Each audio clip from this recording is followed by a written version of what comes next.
Olá, meus amigos, sejam muito bem-vindos ao nosso curso da Intelecto. Estamos aqui na segunda fase de Direito Tributário, te preparando para o exame de ordem, né? Se você se recorda, no nosso encontro anterior, a gente já começou a desenhar como é que funciona a linha do tempo do processo tributário. A ideia é a gente relembrar essa linha do tempo num esquema aqui que eu montei para a gente no slide, e aí começarmos a trabalhar as ações e a questão processual, né? Como que se formata, qual que é a estrutura padrão da nossa peça, tá bom?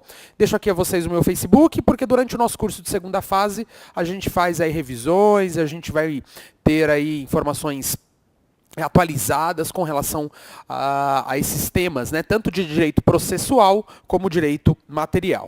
Tudo bem? Então vamos começar aqui relembrando a nossa linha do tempo, que já está aí na sua tela. Se você se recorda, tudo começa no direito tributário com a chamada hipótese de incidência, né? Essa hipótese de incidência aqui, ela, na verdade, é uma situação prescrita em lei que pode vir a gerar um dever tributário. Por que eu digo situação?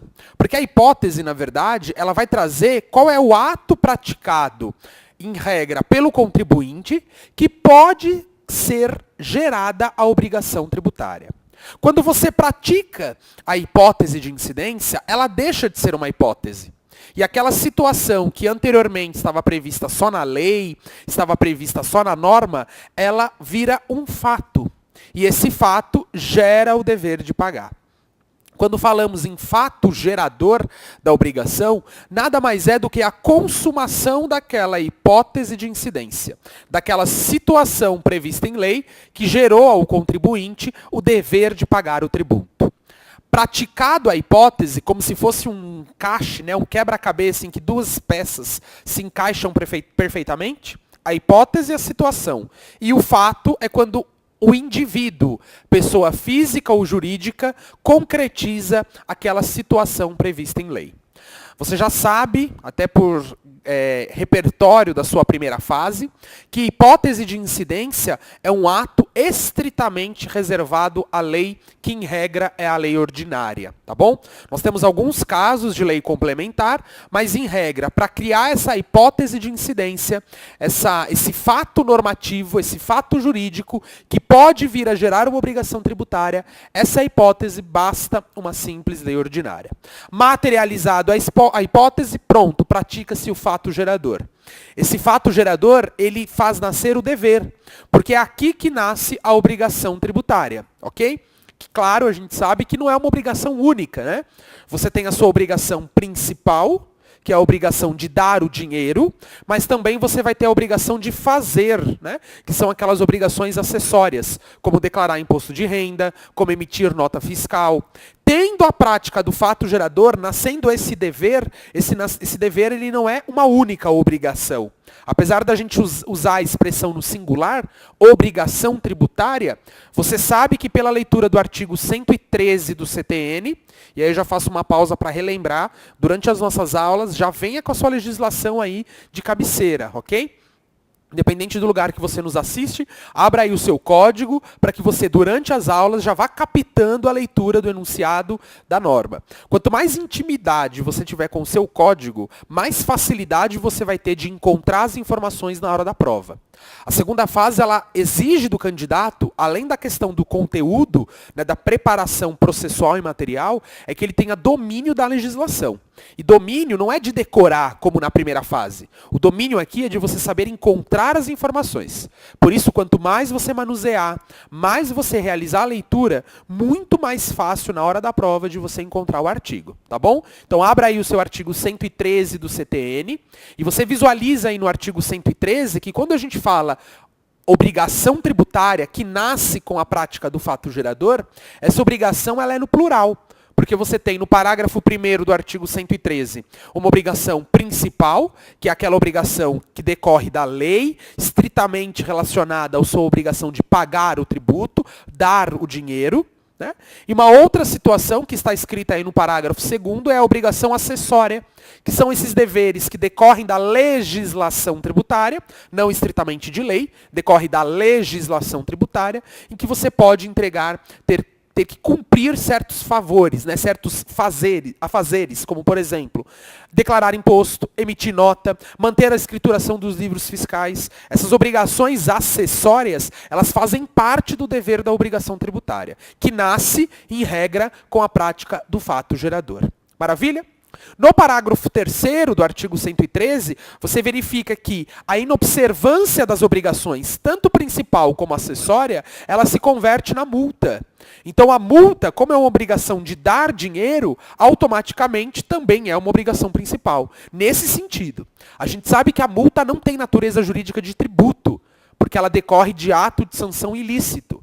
E tributo não nasce por atividades de atos ilícitos. Ocorre que, praticado o fato gerador e não cumprida a obrigação, você terá que pagar a multa.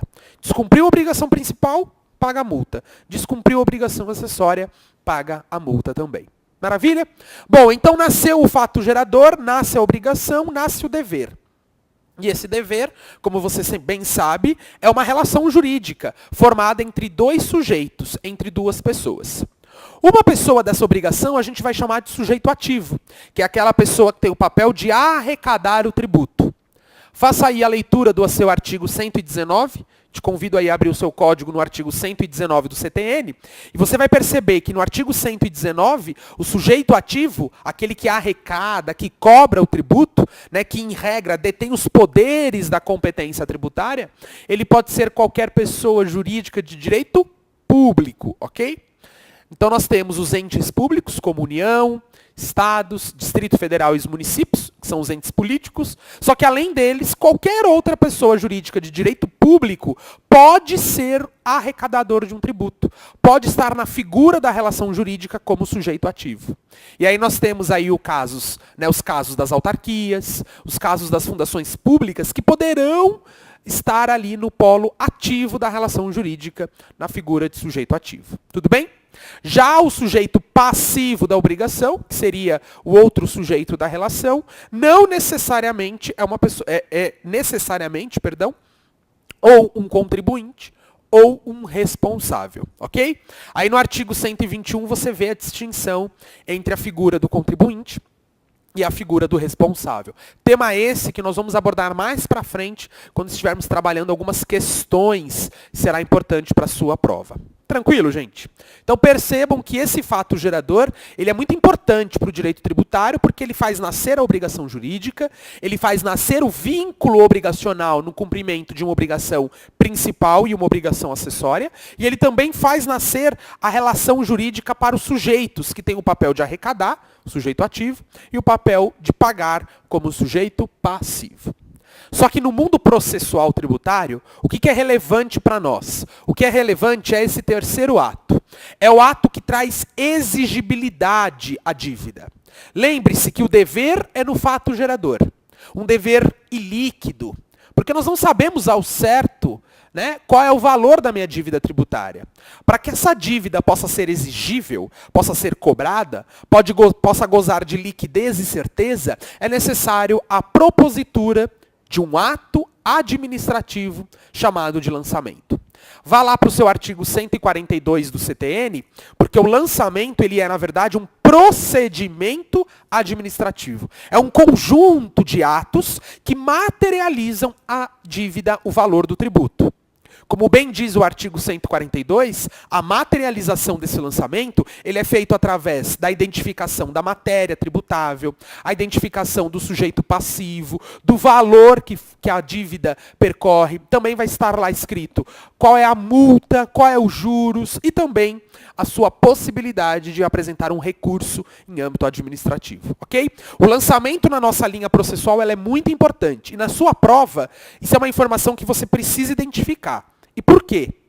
Porque quando a gente está diante de um ato que ainda não houve lançamento, então vai estar no seu enunciado. Contribuinte descobriu que criaram uma lei. Ou o contribuinte já praticou o fato gerador, mas ainda não recebeu o lançamento. O carnê que materializa a dívida ainda não chegou.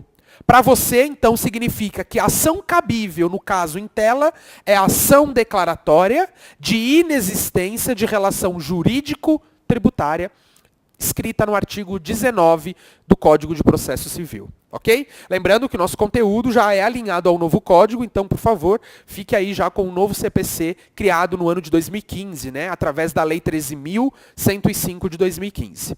Percebam, então, que se não houve lançamento tributário, a possibilidade principal que você deve buscar na sua resposta para elaboração da peça processual é a ação declaratória de inexistência de relação jurídico-tributária. Tudo bem até aqui?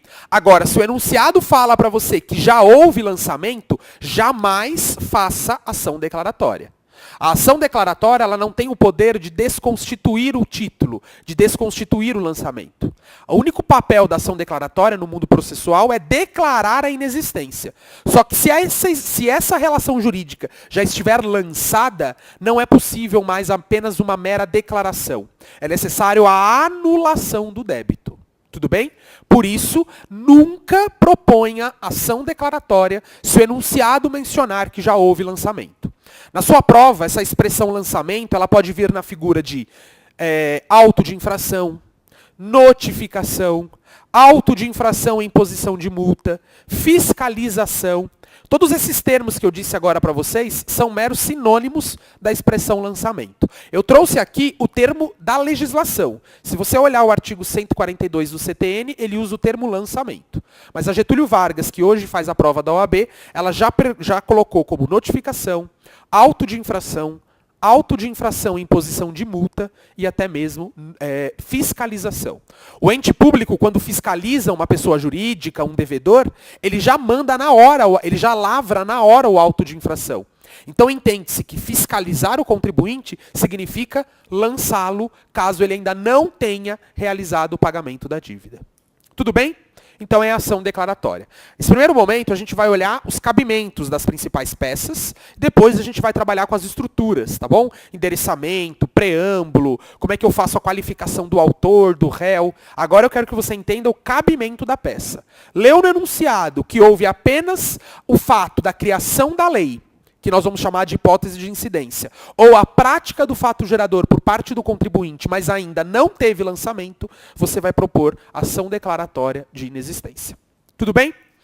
Pedro, se já teve lançamento, então eu não posso propor ação declaratória. Maravilha. Só que aí você tem que lembrar o seguinte.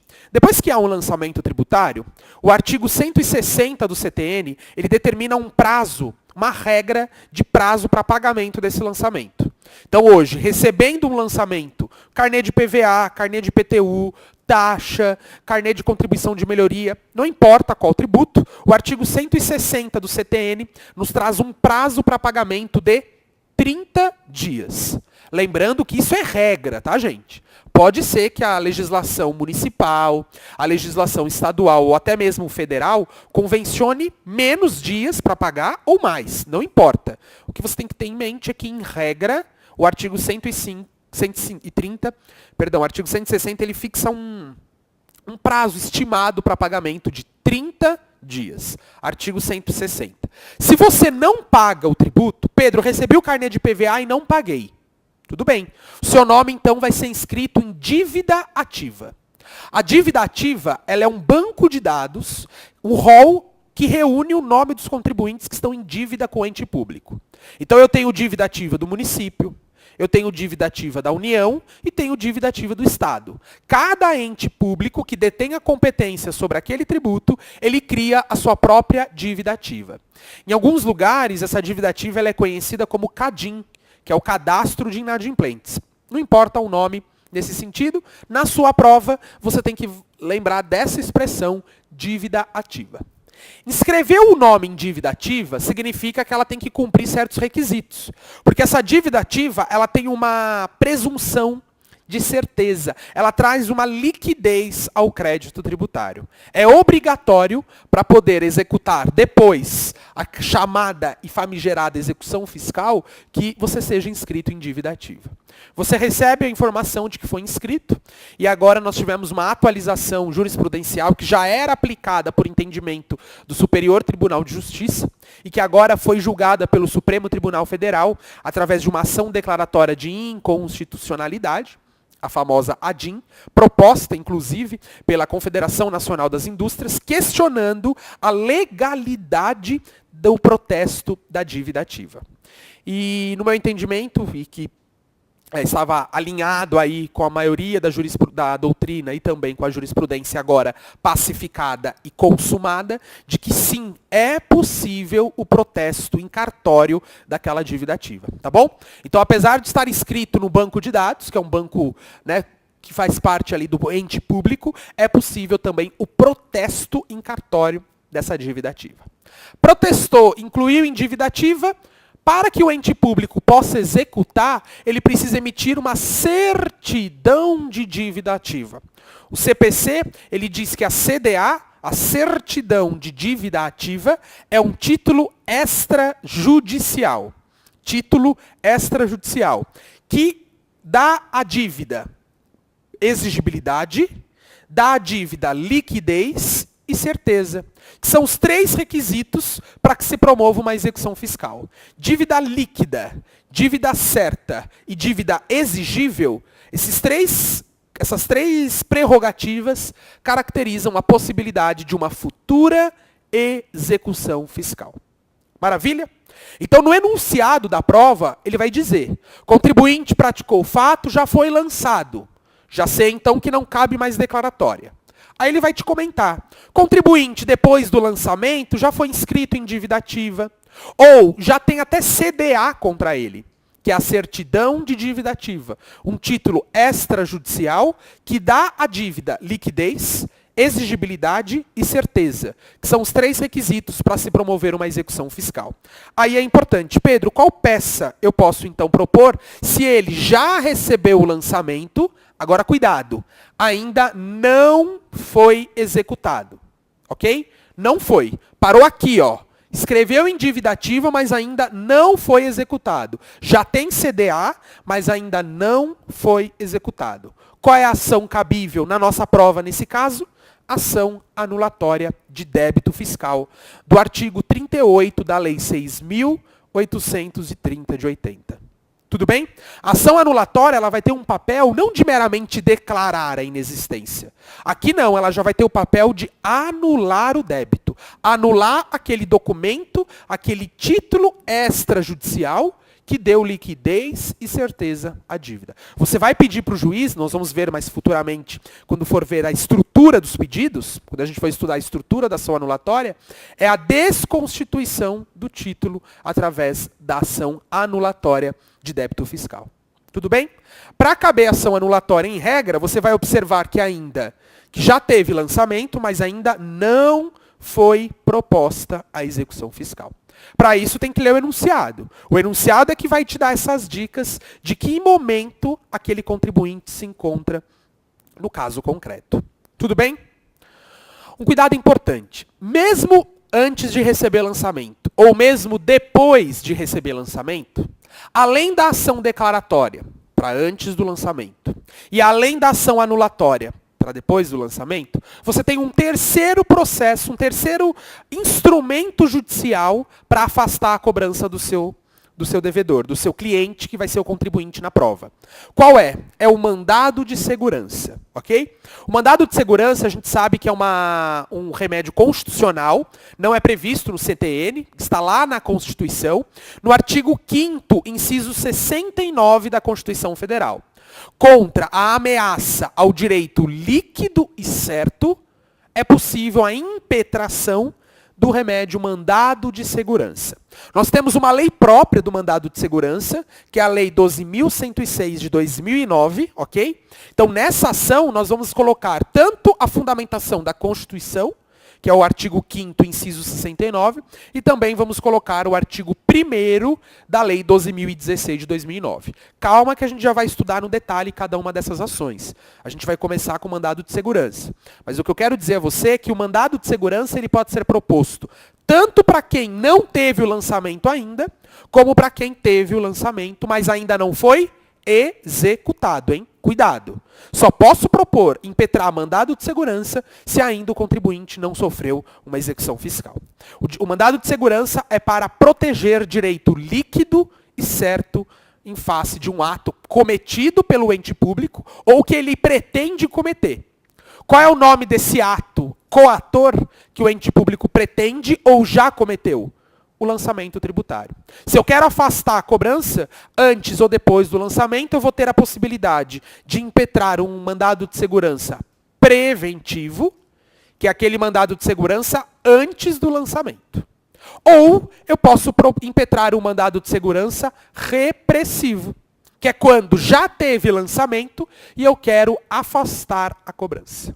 Tudo bem? Por isso, então, o mandado de segurança ele é cabível tanto antes como após o lançamento, desde que o contribuinte ainda não tenha sido executado. Nas últimas provas da Getúlio Vargas, ela não tem aceito mais de um cabimento de peça. Ela só aceita uma proposta de peça possível. E aí você me pergunta, como é que eu vou adivinhar na prova se naquele enunciado ele quer ação declaratória ou mandado de segurança preventivo? Ou se ele quer ação anulatória ou mandado de segurança repressivo? Porque você sabe que se você erra o nome da peça, você zera a peça inteira.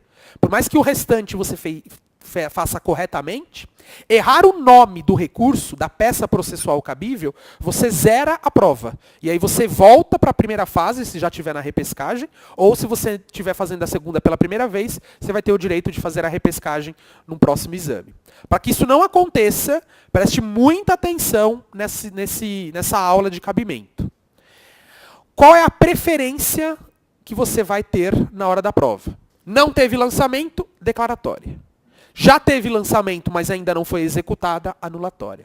Você só vai usar o mandado de segurança de forma residual. Ou seja, se não cabe ação declaratória, mesmo que ele não tenha recebido o lançamento, ou quando não couber ação anulatória, mesmo que ele já tenha recebido o lançamento, aí você vai para mandado de segurança. A gente já vai ver quais são essas situações em que você vai, ao invés de optar por ação declaratória ou por ação anulatória, você vai para o MS. Tudo bem? Então você vai ver que o enunciado ele vai te dar essa dica de quando você vai para ação anulatória, ou para o MS repressivo, ou quando você vai para ação declaratória, ou MS preventivo. Tá bom? A ideia aqui é só você primeiro tirar uma primeira fotografia disso e memorizar na sua mente o cabimento das peças processuais no direito tributário. Não há como errar, galera, porque o enunciado ele é muito claro com esse instrumento do lançamento. Então você não tem como fazer ação declaratória se já teve lançamento, pelo amor de Deus, tá bom? Não há como errar na nossa prova. Então fiquem tranquilos e calmos para identificar se já houve lançamento ou se não houve. Estamos bem até aqui? Pedro, identificada a peça. Já sei então que ou é ação declaratória, ou ação anulatória, ou até mesmo MS, preventivo ou repressivo, dependendo do caso concreto. Para que eu faço agora? Aí você começa a pensar na estrutura da peça. A estrutura da peça, em regra, ela tem 5 partes, padrão. Ela vai ter o endereçamento, que é a justiça que vai julgar o meu caso. Ela vai ter o preâmbulo, que é onde eu qualifico quem é o autor, quem é o réu, e o nome da peça que eu estou propondo. Ela vai ter a descrição dos fatos, que é um mero descritivo da situação. O contribuinte recebeu o lançamento indevidamente porque é isento. Então, nos fatos, você vai dar um resumo para o examinador do que está acontecendo naquela situação. E esse resumo já vai pegar do enunciado. Você não vai inventar dados. Os fatos nada mais são do que um resumo daquelas informações que estão escritas no enunciado com as suas palavras. Os fatos não é para você pegar o enunciado e transcrevê-lo literalmente. Se você fizer isso, você zera. Está no edital da prova de OAB. Se você fizer a transcrição literal do enunciado, você vai zerar ali a parte dos fatos. Tá bom? Então lembra, endereçamento, qual é a justiça que vai julgar? Preâmbulo é onde eu qualifico o autor, a peça e o réu. Os fatos é onde você vai dizer um breve descritivo, né, um resumo do enunciado. Depois, o direito, e aí aqui sim, gente, você vai desgastar todo o seu conhecimento na legislação. O item do direito na nossa matéria tributário, ele equivale a 2 pontos até 2,5 da peça. Você sabe que a peça prático-profissional, se você tem uma pontuação máxima de 5. Só o item do direito, ele equivale a metade da sua nota 5. Então tem provas. Pode olhar aí qualquer espelho de resposta dos últimos exames. você vai ver que vale 2 até 2,5 a pontuação do direito. Por isso é muito importante o item do direito para a nossa prova. E por fim, você vai ter os pedidos, que é aquele recado que você manda para o juiz, dizendo para ele o que você quer.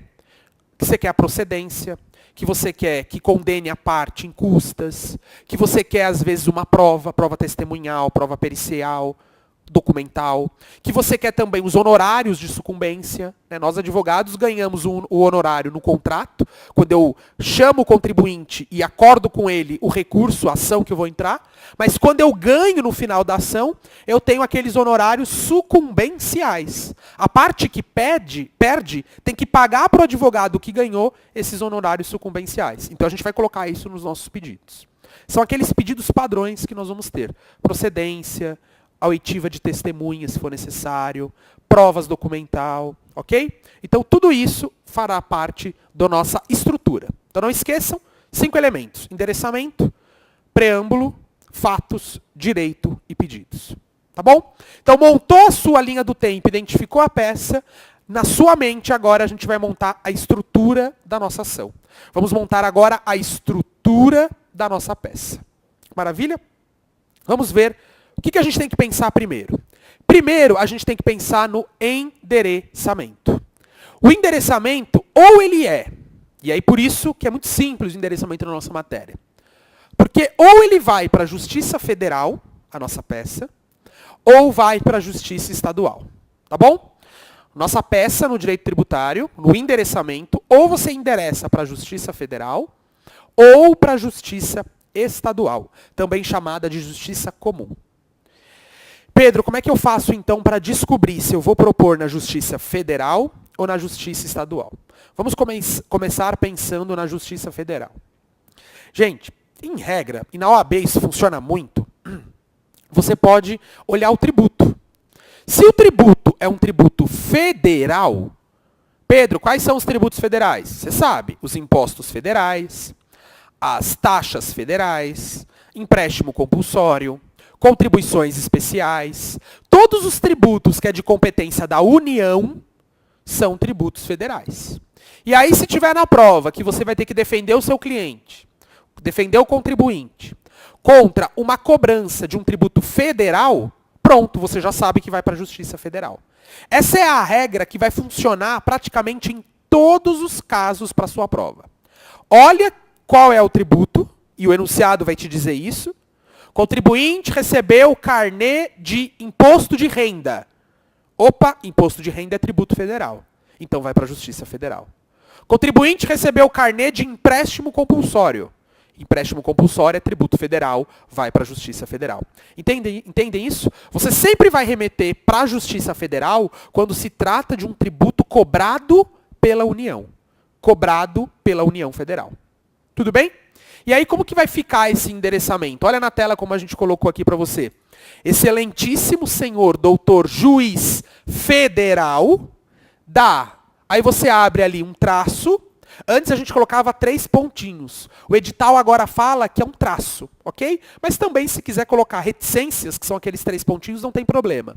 Da vara federal da subseção judiciária de traço, ok? Então, excelentíssimo senhor doutor juiz federal da traço vara federal da subseção judiciária de traço. Se o enunciado te trouxer, por exemplo, que o processo vai ser proposto na 4ª vara federal, é raro ele fazer isso. Mas se ele fizer, aí você põe 4ª vara federal. Se o enunciado não te trouxer, não me inventa o número dessa vara, hein, gente? Você só vai colocar o número da vara se o enunciado trouxer. Se o enunciado for omisso, como ele é praticamente em todos os exames de ordem, isso já aconteceu, acho que, salvo engano, uma vez, em que ele trouxe o número da vara. Aí você vai colocar, ok? Se ele não trouxe, você não põe. E também a cidade. Você só vai colocar a cidade se o enunciado trouxer. Pedro, posso considerar a cidade onde eu estou fazendo a prova? Jamais. Isso é identificação de peça. Se você inventa ou coloca qualquer dado que não esteja no enunciado, isso é identificação de peça. Tudo bem?